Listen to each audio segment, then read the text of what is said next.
Assalamualaikum dan salam sejahtera. Kami ingin membentangkan sebuah projek bahan bantu mengajar subjek lukisan kejuruteraan yang bertajuk Glassbox Concept untuk topik ujuran ortografi. Bersama saya, ahli kumpulannya ialah saya Nurjihan bersama Vidya Sri dan juga Christina.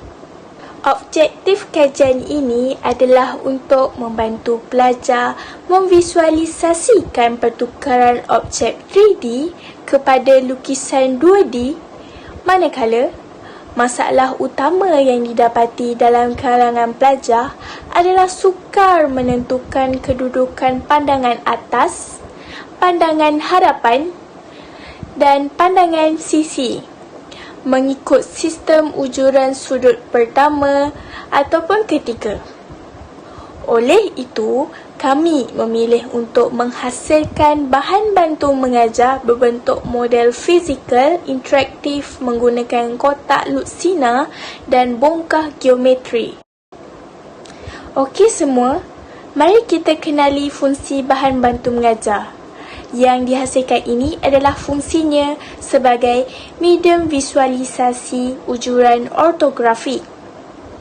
Ia menunjukkan hubungan antara tiga pandangan utama secara serentak. Model ini juga boleh digunakan sebagai alat demonstrasi untuk lukisan freehand. Dan di samping itu, model ini juga adalah dapat membantu guru menjelaskan konsep kompleks seperti isometrik dan ortografi. Seterusnya, inspirasi Glassbox konsep di mana kita boleh melihat pandangan atas, pandangan hadapan dan juga pandangan sisi objek. Seterusnya, konsep Glassbox teori yang konsep ini digunakan untuk melukis pada kertas lutsina baik pandangan atas, hadapan dan sisi objek yang dapat dilihat dari kotak lutsina. Bahan kaca yaitu gelas digantikan dengan kertas lutsina, pen marker yang boleh dipadam dan tempat kotak untuk buat bongkah geometri yang berbentuk L dan segitiga tidak sama.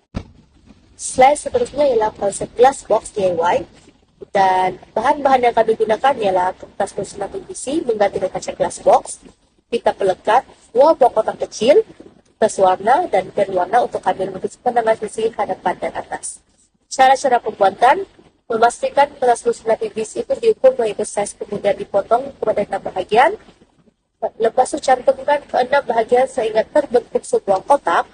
Ambil 2 buah kotak terpakai dan balutkan guna kertas warna sebagai objek dan cantumkan sehingga terbentuk bongkah L. Ambil pen warna dan melukis ujuran ortografik pada kertas lutsina sambil melihat objek bentuk L.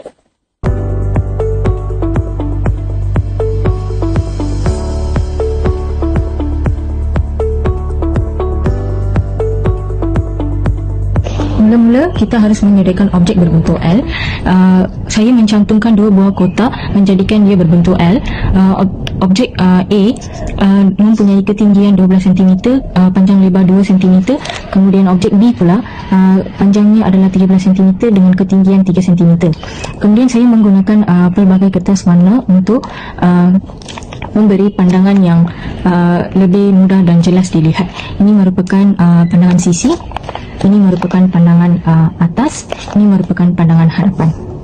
Kemudian kita harus mengambil kertas PVC dan buat seperti satu bentuk kotak macam ini. Kemudian memastikan dia boleh dibuka dan boleh ditengok sebagai rujukan. Untuk pandangan yang lebih jelas, saya menyediakan satu lagi macam ini. Kita harus buat 6 bahagian dengan kertas PVC, kemudian menyatukan seletik bahagian hujung dan menjadikan dia sebagai satu buah kotak. Kemudian saya meletakkan objek berbentuk L di dalam kotak lutsina ini dan kita boleh melihat pandangan sisi, pandangan atas dan pandangan hadapan.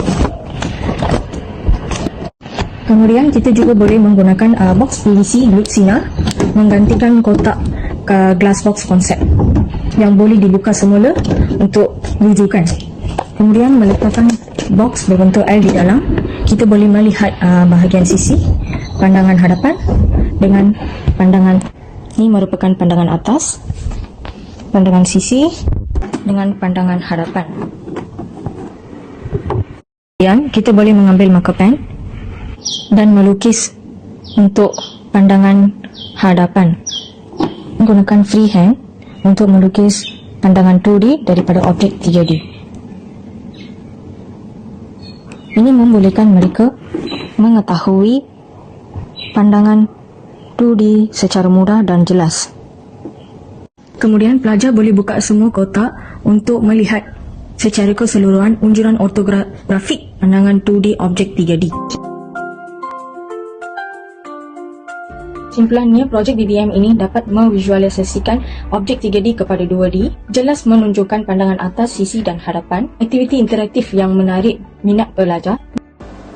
Tambahannya, lebih menarikkan lagi, bahan bantu mengajar ini bukan sahaja relevan untuk topik unjuran ortografi ini, tetapi juga boleh diaplikasikan dalam topik lain seperti isometrik dan juga perspektif. Sekian sahaja pengkongsian kami.